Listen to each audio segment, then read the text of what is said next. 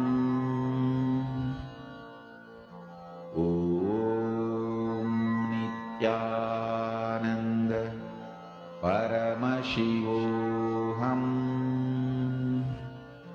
Om Nithyananda Paramashivoham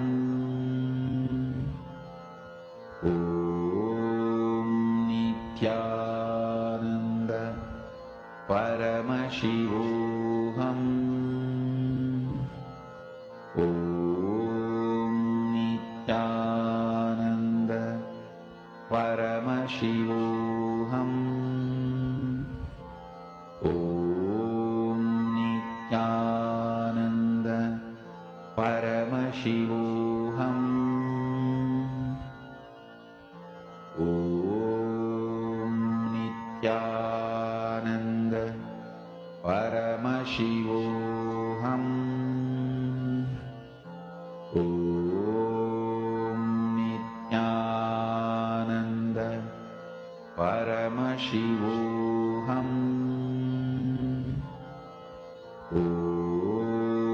Nithyananda Paramashivoham Om Nithyananda Paramashivoham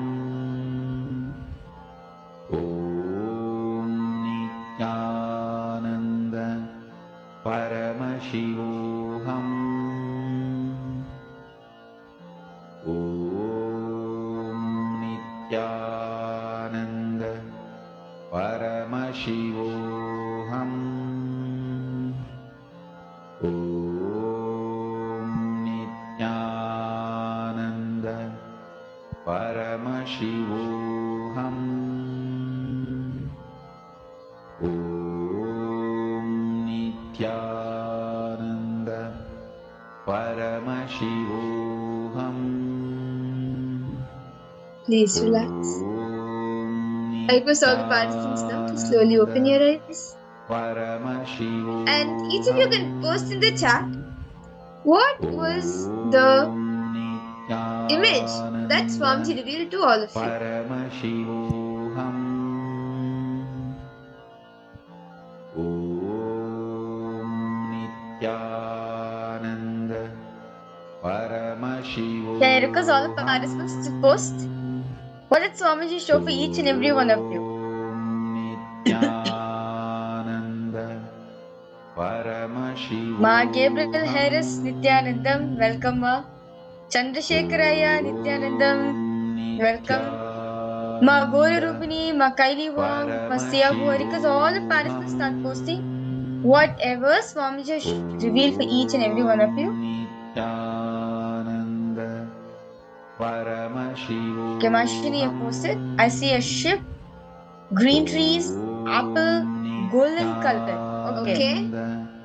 Ma Siyahu, what did Swamiji show to you, ma? Ma Gabriel, Ma Kaldi Wong, Ma Agora Rupini. Chandrasekharaya Nithyanandam, welcome Aya. Om Nithyananda Paramashivoham Om Nithyananda Paramashivoham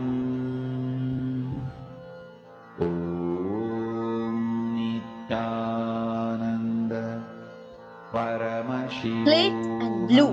Okay, that's nice. So, what about all the viewers who's watching us live on YouTube? I request you to post whatever Swamiji is showing you. Om Nithyananda Paramashivoham Om Nithyananda Paramashivoham Om Nithyananda Paramashivoham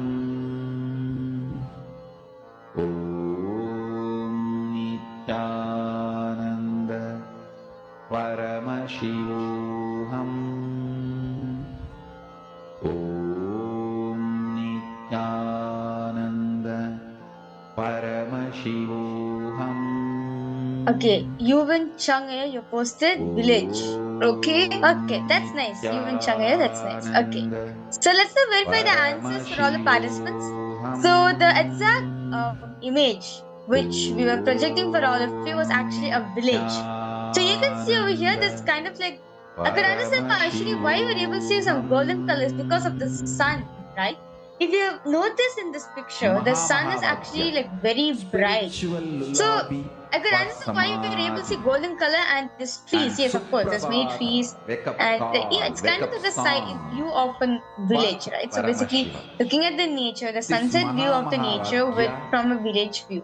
So there's like huts, and you can see there's people walking, and yeah, so it's like the traditional in ancient times, right? How the huts were built. So it's kind of like that kind of style.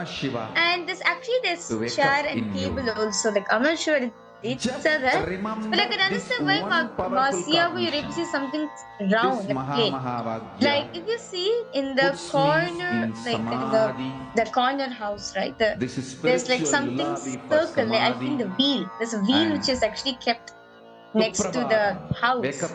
So you're able to see something round. That is very nice, ma. For Paramashiva to manifest. With this one spiritual powerful cognition, chant this Mahavagya. And you and Changaya, you manifest this. Spot on. Okay. Yes. So Okay, yes, green like trees. there's green trees, there's golden color, plate. Yes, that's wonderful. Okay, so let's all do another round. Can I request all the participants to tie your eyes? Let's do one more round of this power. Spiritual lullaby for samadhi. And Suprabhatam, wake up call, wake up song. Okay. So let us all Paramashiva. now connect to For Swamiji. Paramashiva to manifest. Chant the Mahavakya intensely. With this one spiritual powerful cognition, We will now be projecting an image for all of you. chant this Mahavagya. Om Nithyananda. Start chanting the Mahavakya intensely. Paramashivoham. Om Nithyananda Paramashivoham. Paramashivoham.